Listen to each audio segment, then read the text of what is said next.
Herzlich willkommen bei der Königsklasse mit mir, Thilo, und meinem Gast, Professor Hans-Jörg. Hallo, wie geht's Ihnen? Erstens haben wir verabredet, wir sind per Du. Ne? Mir geht's gut. Ich habe ein Wochenende vor mir. Ich bin gleich bei einer Absolvia. Da darf ich die Besten der Besten auszeichnen. Und das ist deshalb besonders kurios, weil ich habe 1978 in Stuttgart das schlechteste Abitur gemacht. Das Und soll ich zwar nicht gelesen nur haben. bei mir in der Schule, sondern in ganz Stuttgart. Und heute darf ich die Besten der Besten an meiner Uni auszeichnen. Das ist großes Kino. Also mir geht's super. Wie ging's dir damals, als du das Ergebnis bekommen hast? Ich kann mich noch genau daran erinnern, weil ich war angemeldet in Mathe mit 6. Ich war auf einem mathematisch-naturwissenschaftlichen Gymnasium, komplette Fehlbesetzung, weil ich war künstlerisch, musisch, sportlich begabt und begeistert und nicht für Mathe und Naturwissenschaften. Und ich habe aber angeblich ein sehr gutes Mathe-Abitur geschrieben. Wie das zustande gekommen ist, ist mir bis heute ein Rätsel, aber ich war ganz sicher, dass ich durchgefallen bin. Und weil ich auch Französisch 5, Chemie 5, also wir waren komplett Desaster. Und saß im Erdkundesaal und das war spannend, weil ich war in der A-Klasse und das wurde immer alphabetisch gemacht. Ne, mir war klar, dass ich der Letzte bin von der A-Klasse und irgend so ein Lappen, sagt ihr doch, oder? Kam auf die Idee, wir fangen mit der C-Klasse an. Und ich bin von über 100 Abiturienten der Letzte gewesen, der aufgerufen war. Ich bin mit weichen Knien und zitternden Händen da rein und ich habe eine glatte 4,0 erwischt, aber ist egal. Ich habe es geschafft. Bestanden ist bestanden, würde So ich sagen. schaut's aus. Genau. So ist es im Studium auch bei uns immer. Was hast du danach gemacht? War dann erstmal das Gefühl da, dass man nicht mehr schaffen kann, weil so ein schlechtes Abitur? Nee, mir war schon klar, das Oder- lag nicht an mir, sondern an den Lehrern. Okay, ja, das ist gut. Und mir war auch klar, dass ich direkt anfange zu studieren. Mir war nun nicht ganz klar, was. Ich wollte Werbetexter werden. Da war ich mir sicher seit meinem 16. Lebensjahr. Ich habe einmal einen guten Aufsatz geschrieben über VW Käferwerbung. Mein Deutschlehrer hat mein Talent sozusagen herausgekitzelt. Dem bin ich bis heute auch sehr, sehr dankbar. Und mir war nur nicht klar, studiere ich Design oder BWL. Also mein Herz schlägt ganz klar für Design. Und ich habe trotzdem mich entschieden für BWL und war eine gute Entscheidung, im Nachhinein auch richtig und habe dann tatsächlich auch schon während dem Studium als Werbetexter angefangen.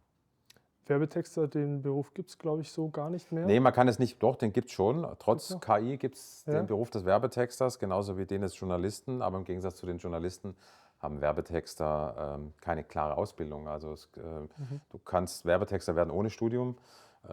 Musst halt einfach sprechen, schreiben können und ein Talent für Sprache haben. Das ist, glaube ich, das Entscheidende. Man muss gar nicht mal Deutsch gut sein.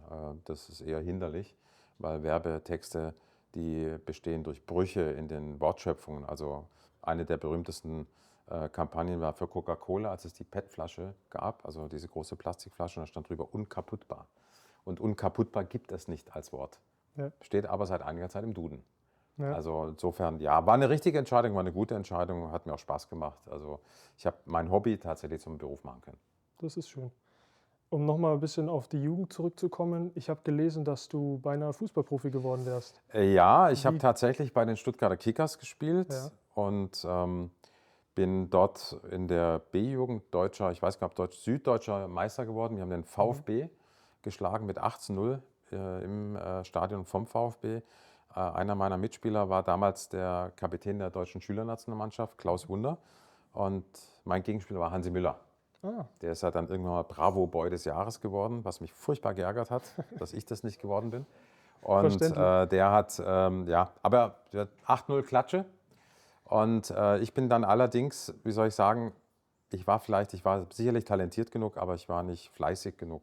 Und ich hatte mal so einen komischen Trainer, der hatte mich während einem Novemberspiel vom Platz geholt in der ersten Halbzeit.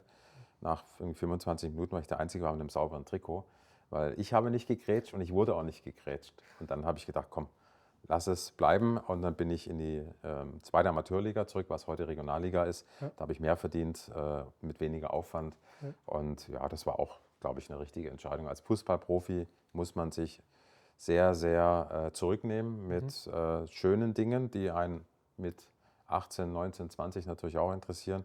Und ich habe mich gedacht, ich entscheide mich für Mädchen, Motorräder, Musik und solche Sachen. Im Nachhinein ist es die richtige Entscheidung gewesen? Ja, war auch oder? eine richtige Entscheidung. Ich habe keine Ahnung, wie weit ich gekommen wäre. Es ärgert mich auch nicht. Ich bin komischerweise kein Mensch, der zurückblickt. Ja. Und ich bereue auch ich habe bestimmt falsche Entscheidungen getroffen in meinem Leben, ganz viele sogar. Ich bin auch ganz häufig gescheitert. und muss komischerweise sagen, ich bereue da gar nichts. Im Gegenteil, ich glaube, ich habe immer was daraus gelernt. Und klar, manches hätte leichter laufen können. Das mag ich aber nicht. Ich mag nicht, wenn es leicht läuft. Du hast gerade Scheitern angesprochen. Wie gehst du damit um, wenn man Rückschläge hat oder wenn man bei einer Sache, die man sich vorgenommen hat, scheitert? Also es kommt darauf an, in welcher Form. Also beruflich scheitern, muss ich sagen, das ist etwas, das verkrafte ich, weil ich glaube, ich weiß, wo mein Talent ist. Wenn ich privat scheitere, das gab es auch schon in Sachen Beziehung beispielsweise, dann tut mir das weh. Ja, dann tut mir das auch ein bisschen schwerer. Schwierig wird es.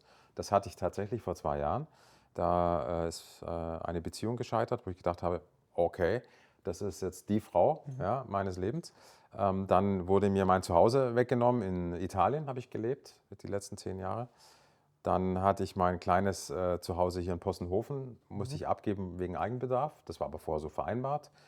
Und dann hatte ich 2 schwierige, wie sagt man, Vorsorgeuntersuchungen, wo mich meine Kinder gebeten haben, weil einer meiner Partner, mit dem ich eine Firma gegründet habe vor 25 Jahren oder knapp 30 Jahren, ist an Prostatakrebs gestorben. Okay. Und ich habe in meinem Leben noch nie Vorsorge gemacht. Und mein Motto war immer, ich bin entweder gesund oder tot, aber nichts dazwischen.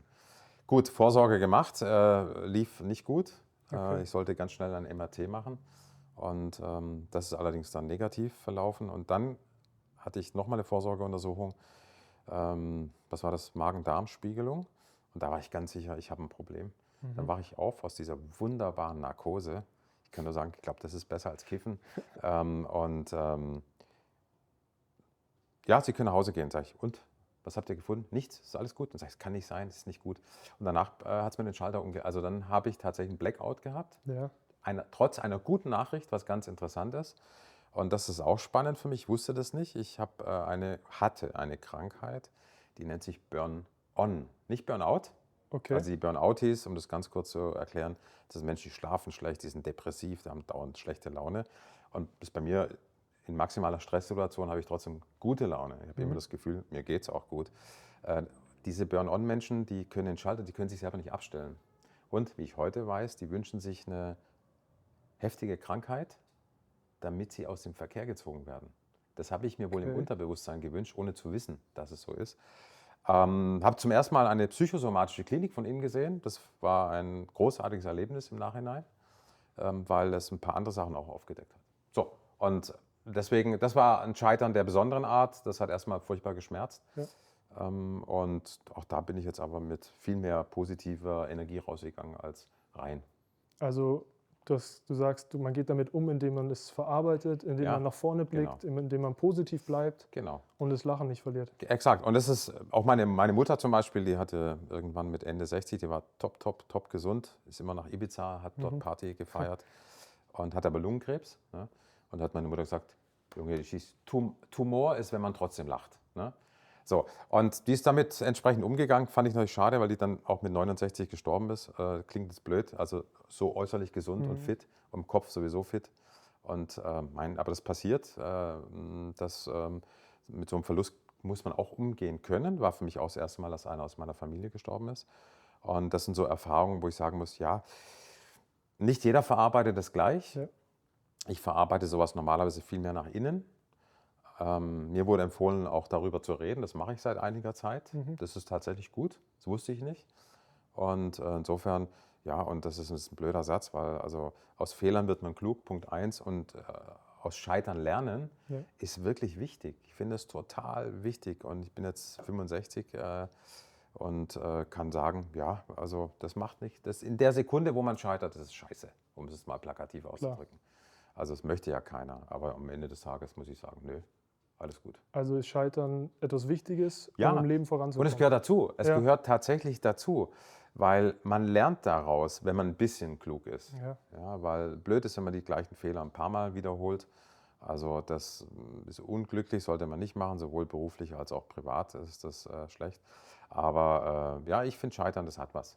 Und ich werde demnächst ein Buch rausbringen, das heißt Scheiterhaufen, weil ich da meine eigenen Scheitergeschichten sozusagen reflektiere.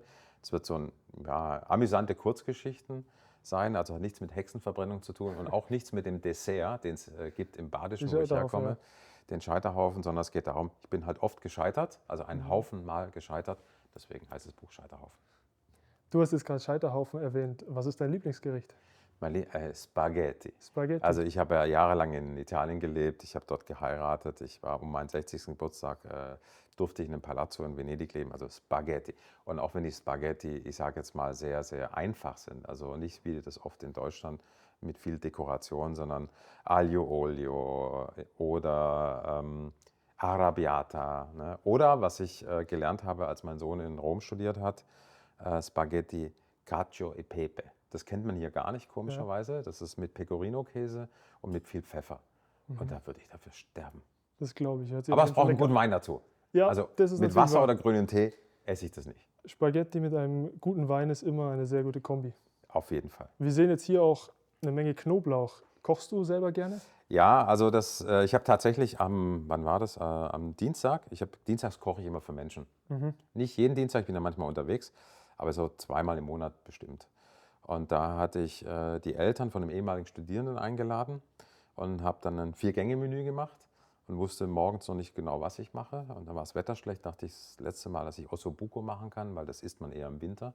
Das sind Kalbshaxenscheiben. Mhm. Die werden sehr zart, wenn man die richtig behandelt. Und ja, davor gab es Risotto mit zwei verschiedenen Spargeln, also grüner, weißer Spargel. Davor noch einen Salat, den habe ich dann irgendwie ganz anders gemacht, als ich ursprünglich vor. Also das ist so, das stresst mich nicht, im Gegenteil. Also das ist für mich ein kreativer Job. Mhm. Ja, ob das für mich allein ist oder für viele Leute, das ist großartig. Und ja, also Kochen, das geht durch die Seele hindurch. Also man sagt, der Liebe geht durch den Magen, aber ich finde, Kochen bildet auch. Ähm, und Kochen bildet ist auch so etwas, wo ich ab und zu mal mache, wo ich Menschen so eher aus beruflicher Umgebung einlade, wo wir über neue Themen reden, der Weiterbildung zum Beispiel. Und da kommen unterschiedliche Menschen zusammen, die äh, sich Gedanken machen, wie interessiert ist die Gen Z mit Lifelong Learning Mhm. beispielsweise. Was ist wichtig, wenn man eine App entwickelt? Also solche Sachen. Das geht aber nicht um das Berufliche im Vordergrund, sondern einfach, wie entwickelt sich Bildung weiter. Und das Okay. ist so auch ein bisschen wie soll ich sagen, mein anderer Auftrag, den ich mir selber gestellt habe. Durch mein schlechtes Abi habe ich wirklich jahrzehntelang, hätte ich fast gesagt, also ein Trauma gehabt. Ja. Ich habe ab und zu mal geträumt, dass ich mein Studium nicht bestanden habe. Irgend so ein Prof hat meine Rechtsklausur, die ich gehasst habe, wie die Pest, aus Versehen falsch korrigiert. Ja. Ja. So, es scheint nicht so gewesen zu sein, aber und irgendwann dachte ich, nee, da muss ich was draus machen. Also das Thema Wissensvermittlung auf eine andere Art und Weise, das habe ich mir seit 10 Jahren so auf mein persönliches Mantra geschrieben. Funktioniert es? Ja, selbstverständlich funktioniert das. Also ich war gerade, wann war das? Mittwoch war ich in Karlsruhe, da gibt es die LearnTech Ja. und da durfte ich abends eine Veranstaltung moderieren. Lernkino nennt sich das. Da Mhm. kommen im Kino Menschen zusammen, die entweder CEOs sind oder Chief Digital Officer oder aus dem Human Resource Bereich sind. Und da gibt es dann so also wie soll ich sagen, sehr zukunftsgerichtete Vorträge über neue Lernformate. Mhm. Und beim vorletzten Mal in Wien hatte ich eine tolle Frau, Sandra Preis, Dr. Sandra Preuß, Entschuldigung, die macht Lernen sichtbar über Gehirnscans. Die kann genau sagen, wo bei dir oder bei mir bestimmte Dinge hängen bleiben. Man kann Mhm. das beeinflussen durch die Art und Weise des Lernens. Also ähm, man lernt, wenn man Dinge begreift. Ja. Ja, wenn man die Dinge begreift, dann weiß ich auch hier, ich die Augen zu machen, kein frischer Knoblauch. Ja, Mhm. also spüre ich. Und also man muss mit den Sinnen auch lernen können. Und da gibt es ganz viel Forschung dazu. Das finde ich super spannend. Das mache ich auch ein bisschen an meiner Hochschule. Also das ist halt also das war so ein bisschen mein Thema, mein wichtigstes die letzten 10 Jahre. Also ist es quasi auch eins deiner Hobbys. Ja, auch das ist so eine Mischung. Kann egal sein, ob das Hobby oder Beruf ist oder irgendwas Ja. dazwischen. Und das ist auch etwas, wo ich jedem nur empfehlen kann, wenn er in den Beruf eintritt irgendwann. Also nicht schauen, wo kriege ich die meiste Kohle her. Mhm. Das ist wichtig, das ist mir schon klar. Das habe ich auch mal gemacht, aber das ging schief. Sondern schauen, also ist es etwas, was mich motiviert, was sinnstiftend ist, wo ich was weitergeben kann, wo ich Bock drauf habe. Dann empfindet man das nicht als Arbeit, Mhm. sondern dann tut man das ganz anders abwägen und kann vielleicht auch nicht unterscheiden zwischen Arbeit und Privat. Das mag sein. Das ist ja etwas, was angeblich deine Generation ja so wichtig findet, so diese klasse Grenze zu ziehen, im Gegensatz zu vielen meiner sage ich mal, Altersgenossen, bin ich nicht der Meinung, dass ihr faul seid. Ja? Okay. Das hat sich in den letzten 20, 30, 40 Jahren nicht geändert. Es gibt solche, die keinen Bock haben, solche, die super Bock haben. Es gibt die anderen, die muss man wecken, so wie ich von meinem Deutschlehrer geweckt wurde. Das ist dann mein Job als, sag ich mal, Chef einer Company oder als Hochschulprofessor. Und die zum Leben zu bringen, das finde ich wichtig. Und wenn man merkt, dass dieser Job Spaß macht, ja, dann empfindet man das ganz anders. Und dann ist auch dieses 9 to 5 kein Thema. Und im Übrigen ist das Thema Work-Life-Balance, also ich feiere das. Ich habe 2 Kinder, 28 und 32. Und die haben tatsächlich auch, keine Ahnung, das ist irgendwann passiert, festgestellt, es ist wichtig, dass man was Gescheites macht. Es ist wichtig, dass man vielleicht auch nicht so wie der Vater und die Mutter 10, 12, 14 Stunden am Tag arbeitet und das 7 Tage die Woche, was ich oft gemacht habe früher, ohne dass es mich belastet hat. Mich hat es Okay, ja. nicht belastet, also scheinbar nicht belastet, sagen wir es mal so. Und heute finde ich das richtig, dass man das nicht so macht wie die Babyboomer, aus der ich komme. Also würdest du sagen, dass wenn man Spaß an dem hat, was man macht, automatisch auch ein bisschen Erfolg kommt? Ja, definitiv. Also es fällt einem leichter, Ja. man sieht es einem an. Lernen mit Freude oder mit Spaß sorgt auch für andere. Da war ein Vortragender in Karlsruhe bei diesem Format, der darüber geredet hat, wie Motivation dafür sorgt, dass man besser lernt. Und der Job fällt einem auch leichter. Was würdest du heute deinem 20-jährigen Ich sagen? Die Frage habe ich fast befürchtet. Ich würde sagen, da zitiere ich Udo Lindenberg, ich würde es genauso tun. Ja? Sehr gut. Ich würde es genauso tun, weil man kann Dinge nicht vorleben. Du hast gesagt, dass du lange Zeit in Italien gelebt Ja. hast. Ist für dich Reisen und neue Orte entdecken etwas, was wichtig ist? Weil du Ja, auch grundsätzlich ja. Ich bin ein sehr neugieriger Mensch. Ich glaube, meine Motivation kommt aus meiner Neugier. Es hat nicht nachgelassen. Mit 65 genauso neugierig wie mit 15, würde ich mal behaupten. Und Reisen bildet, bin ich auch der Meinung. Nee, und Italien ist ein Lebensgefühl. Italien ist ein Lebensgefühl, das ist es. Okay. Also es ist auch der Lieblingsort, würde ich annehmen. Hat sich gerade geändert. Ich habe Paris entdeckt, wiederentdeckt und ich habe komische Zuckungen, dass ich das Gefühl habe, ich werde in nicht allzu ferner Zukunft in Paris oder in Südfrankreich auftauchen. Man sagt ja, Paris ist die Stadt der Liebe. Ja. Wie lief das mit der Liebe bei dir bisher? Oh, also da bin ich oft gescheitert. Also mit der Mutter meiner Kinder war ich 25 Jahre zusammen. War eine schöne Zeit. Irgendwann war es auch anstrengend, ich glaube für beide Seiten und für die Kinder.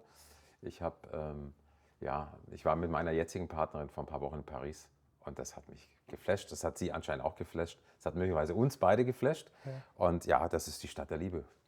Safe. Also könnte eventuell zu den Spaghetti noch Baguette kommen und Ja, ich mag Essen. Also ich esse auch selber gerne, was jemand anders für mich kocht. Und da muss ich sagen, ist die französische Küche sicherlich raffinierter als die italienische. Die italienische ist einfach. hast du einen Lieblingskünstler oder eine Lieblingsmusikgenre? Oh, Musikgenre habe ich ganz viele. Also die 70er Jahre als Zeit ist vielleicht auch kein Wunder, weil da war ich, sag ich mal, 15, 16, 17, 18. Und das ist Pink Floyd, das ist aber auch Madness, also das ist ein ziemliches Durcheinander. Und ich mag alle Genres bis auf, wie heißt das, Dark Metal, das packe ich nicht. Und Free Jazz, das packe ich auch nicht. Was Künstler angeht, da ist Banksy. Banksy? Da drehe ich durch. Okay. Also früher, ich habe auch Kunstgeschichte studiert nach meinen ersten Karrierejahren sozusagen im Job. Und da gab es natürlich andere Künstler, insbesondere aus der Bauhauszeit, würde ich jetzt mal sagen. Und aus den 50er Jahren, ich mag auch Pop Art, also das ist auch so meine Welt, aber Banksy, das ist für mich im Augenblick das. Okay. Und ich habe tatsächlich fast neben Banksy in Venedig gelebt. Wobei nicht neben ihm selber, sondern neben einem seiner berühmtesten Bilder. Eine Frage, die sich wahrscheinlich viele junge Menschen auch stellen. Muss man heute noch studieren? Ganz klares Nein. So, und jetzt fragst du bestimmt, warum? Ja, das wäre die nächste Frage. Ich glaube, dass es schön ist zu studieren und man hat vielleicht eine andere Zeit, die man nochmal ganz anders werten kann, aber muss nicht abschließen.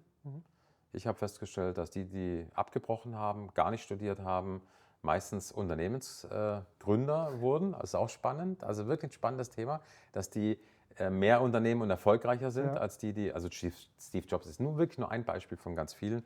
Es schadet nicht zu studieren, aber ich würde meinen Kindern heute tatsächlich empfehlen, macht's ein Handwerk. Das ist interessant. Und jetzt nochmal zu dir. Hast du noch Ziele, die du in der nächsten Zeit erreichen möchtest? Oh ja, also ich bin nächste Woche meinen Studierenden in Cannes, bei den Aha. Cannes Lions, übernächste Woche. Da gibt es ein kleines Hotel. Das will ich, also das ist, wenn ich das kriege, also es gab da schon Vorgespräch, vielleicht ist es ein bisschen arg viel Traum, Ja. aber wenn ich dieses Hotel managen darf, einrichten darf, also meine Partnerin macht ganz viel mit Interior Design und schönes Auge, ja, wenn ich das kriege, dann drehe ich durch. Dann ist davon träume ich. Das ist mein Ziel, ja, Man soll ja Träume hochstecken. unbedingt und immer. Sehr gut. Vielen Dank für das Gespräch. Es war sehr aufschlussreich und ich hoffe, dass wir das nochmal machen könnten. Also ich würde mich sehr freuen, also gerne eine Fortsetzung wäre es wert. Ja. Ich stelle fest, dass ich immer ziemlich viel rede und das gar nicht aufhört, weil mir dann auch vieles einfällt.